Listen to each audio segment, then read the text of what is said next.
Yığılның morusu yo'q, qınıb qalğan adətning to'rusi yo'q deb qaranglar qizlar, mana 3 vaq ichib turgan bu qusaqa nima amal deysizlar? Bugun mavu o'pkisipning menjinga o'pmoqshash chiqadigan ta'mi va rangi shunchalik payizga men lazutan ilib keldim. Buni qanday qatdim qaynamsa birlik tugunayli. Muvofiq miqdor un tayyor qilib olgandan keyin yana muvofiq miqdorda xamir turuch, azroq shakar, azroq tuz, azroq sumay berib etgandan keyin yilman sudi eng bo'sh holatda yo'g'irib tayyor qilib olsak bo'ldi.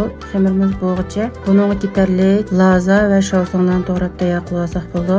Kunda shunga o'xshash oilalar etish qulay bo'lgan taomlarni etishni o'tayotman, bas yurtimni besilib, aygish yo'lishni qat'iy unutib qolmanglar. Hamda bulab tayyor bo'lgan xamirni taxtaga ilib ma'valatda nipis qilib yeyib olamiz. Yeb tayyor bo'lgandan keyin lazini ham yeriga tekshib manalik surtib olamiz. Hamda to'g'rab tayyor qilgan shovsonni quyiq holatda bir qurib berib etgandan keyin xamirning ikki yanini ekilib ma'valatda cho'plab tayyor qilamiz. Hamda kenglikini ikki qo'ldek kenglikda kesib tayyor qilib olsak bo'ldi. Tayyor bo'lgandan keyin hamda ma'valatda yo'g'ib tayyor qilib olsak bo'ldi. Sizlar yutani qanday tugishlar inkaslarni qoldiringlar. Birga o'rtoqlashaylik.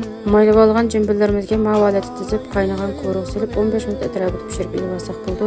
Qaranglar, mana shunday o'shaga yutdan do'stxonga kelsanglar kim rad qila olsin, ta'mi va rangi shunchalik payz o'xshabdi. Sizlarga cho'qqimdan cho'qqim bir etib sinab beqinglar.